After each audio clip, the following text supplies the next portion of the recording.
Hello, beautiful beings.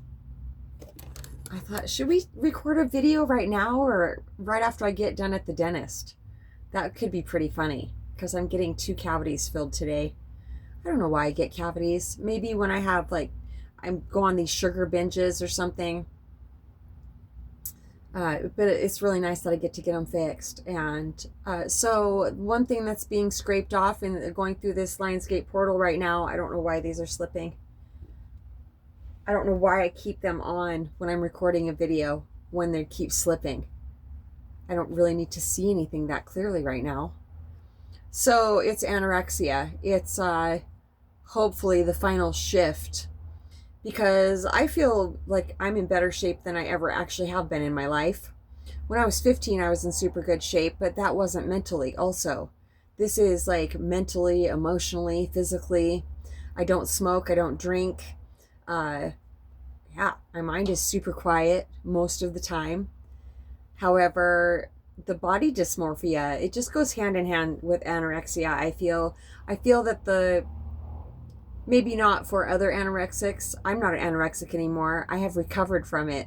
I know it doesn't sound like it right now, but when we are going through a portal, it definitely stirs up things that maybe aren't quite resolved. They're showing me there's I thought it was all pulled out by the tap roots, but there was just a tiny little piece of root left that can grow, and that is starving, continuing to starve any and all thoughts around having fat on my stomach. That's specifically what it all comes down to. I have no complaints about the rest of my body, except for when I have no body fat. When I'm trying to have a flat stomach, then I don't feel womany at all. I don't.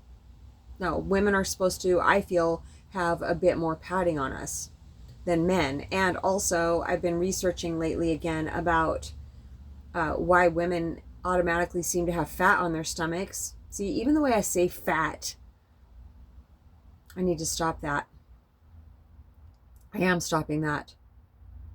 It described perfectly why women have fat on their stomach and why when we gain weight, that's the first place it goes. At least it is for me, and the last place it leaves. It's because that's our womb space. It needs to be padded there. It's like a protection thing. And also storing fat there helps feed the baby when the baby's in there. So it's all good. Yeah, next video I make is going to be, I'll probably be sobbing about the amazing shift I had. Divine, please help me see this physical form like you want me to. That right there was a really good shift because it's my physical form. It's not who I am. That's probably the major separation that's happening right now. I know these things logically, but through this ascension, through these sheds, when we get to revisit, for me, anorexic behavior yet again,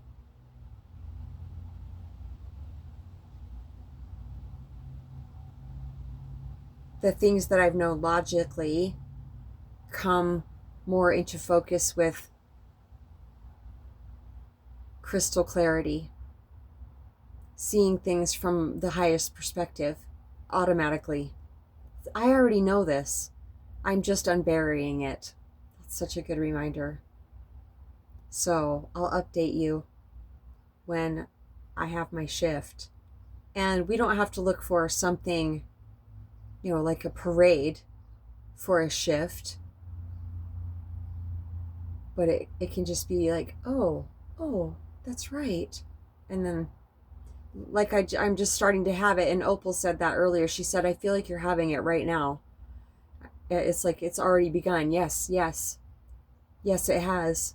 And just like when I forget something and I ask the ancients to remind me of what I was just thinking of, that's what this is like too. I can't chase it. I can't try to find it. It's coming to me. And all I have to do is just get out of the way, which is get the personal identity, too much thinking about it out of the way. It's like looking at a star straight on. It disappears for me, but if I look off to the side a little bit, I can see it again. Thank you so much for crystal clarity around how I view my physical form. I've gotten clarity on everything else I've ever wanted, and I will continue to. So this is no different. It just feels bigger. It feels a little bit like it would be a little bit more difficult to get an answer for something I've been working on for so long. But that's what the rest of them have been too. Things I've been working on for so long. This one's coming loose, they're showing me. Actually, they just showed me a tooth. I had an impacted tooth back here for 10 years, and a long time ago. And when I went to get that tooth pulled out, I started crying before he started working on me. He's just like, "What's wrong?" I said, "I'm scared." He said, "Why are you scared?" And I said, I'm afraid you're going to break my jaw getting that bone out, that tooth out, because it's so far down there." And he was just the most compassionate guy. He was just wonderful. And the nurse was holding my hand. It was very sweet. They were taken off guard by an adult crying because she was scared, but that's fine. They were very compassionate, and he told me how many years he'd been a dentist and that he had never had that happen. And so I just felt very reassured, and it did take a while to get it out. But he said, "Okay, all right, we got one more piece here." And okay, all right. And the ancient said, "Just let go." And I completely relaxed my body. And I saw specifically this one relationship I had with a narcissist. Yeah, it was the record amount of times of breaking up and getting back together. And right when the ancient said, "Let go," I saw that man. I saw all the rotten energy from that relationship in that tooth all of a sudden. And when the dentist, he goes, "And here we go." He was just like, got it. It's a boy," he said. Yeah, it certainly was. That impacted tooth represented all of the things, all of the ways that I didn't speak up for myself. Yeah. All of the gaslighting I fell for. I think that's it for now. I'm going to eat something and then go to the dentist. satsangwithmamaji@gmail.com. And it doesn't matter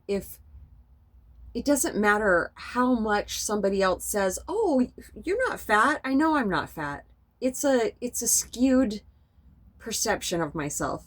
And so it's really nice when people say that, but it's also, no, that's not what I need. Like, it's okay. I don't talk to very many people about it at all, because obviously a lot of people wouldn't understand, because they would just see me as, which is a really good thing to hear myself saying right now.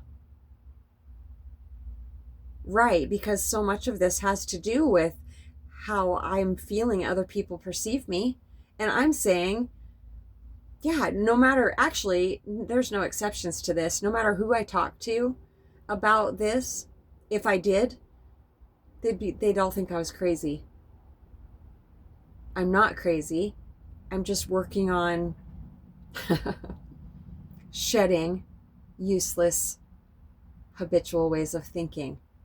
That does actually make me feel crazy when I hold on to those, when I give them attention, because they're not true. They make me feel bad. They make me cry. So I'm onto this. I'm going to journal some about this also. That always helps too. I'm just going to relax into this and actually just have a really good time at the dentist. I usually do. They're so sweet there. They take such good care of me there.